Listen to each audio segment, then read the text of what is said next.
Guys পলি রান্না করার সময় এইভাবে নাচে। তুমি এখানে কি করছো? আমি ভিডিও করছিলাম। জানলা দিয়ে ভিডিও করছো কেন? জানলা দিয়ে ভিডিও করার কারণ আছে দিদি ভাই, ও সবসময় রান্না করতে আসলেই রান্না করে আর নাচে। মাছ? আরেকজন মাছের জন্য চলে আসে। মাছ মাংস আনলে মাছ কেন আনবে? আমি তো মাংস খাই না। তো তুমি কি খাও? ডেলি তো মাছ খাও। আলাদা মাছ আনতে হবে না। ডেলি মাছ লাগে তোমার না? না আনো, ছোট মাছগুলো আনলে তো হতো। ডেলি মাছ লাগে না। খেয়ে নিবা, আর না হলে ওই যে শাক রান্না করছি শাক খাবে। শাক দিয়ে খাবো। ডেলি ডেলি মাছ খাবে, শাক দিয়ে ভাত খাওয়া হচ্ছে। না মাছ খাবো না, তোমরা মাংস খাবে আর আমি চাই থাকবো। শান্তিতে একটু রান্না করছিলাম, এটা শুরু হয়ে গেছে মাছের জন্য। কি করবো?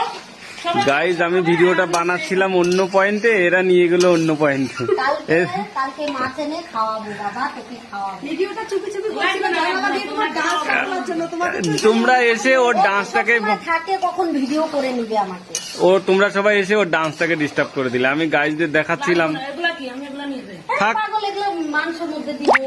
আমি ভাত খাবো কি দিয়ে? আমি কিন্তু শাকটা খাই। আমি আর ভিডিও করবো না, এখন রেখে দিচ্ছি। টাটা। টাটা। টাটা। চিকেন খেলে কমেন্ট করে বলো, আর লাইক কমেন্ট শেয়ার অবশ্যই ফলো করতে কিন্তু ভুলবে না, ঠিক আছে? লাভ ইউ সবাইকে। আপনাদেরকে বল। পলি তোমরা যদি সাবস্ক্রাইব আর লাইক মানে ফলো লাইক করো, তাহলে পলি তোমাদের মাংস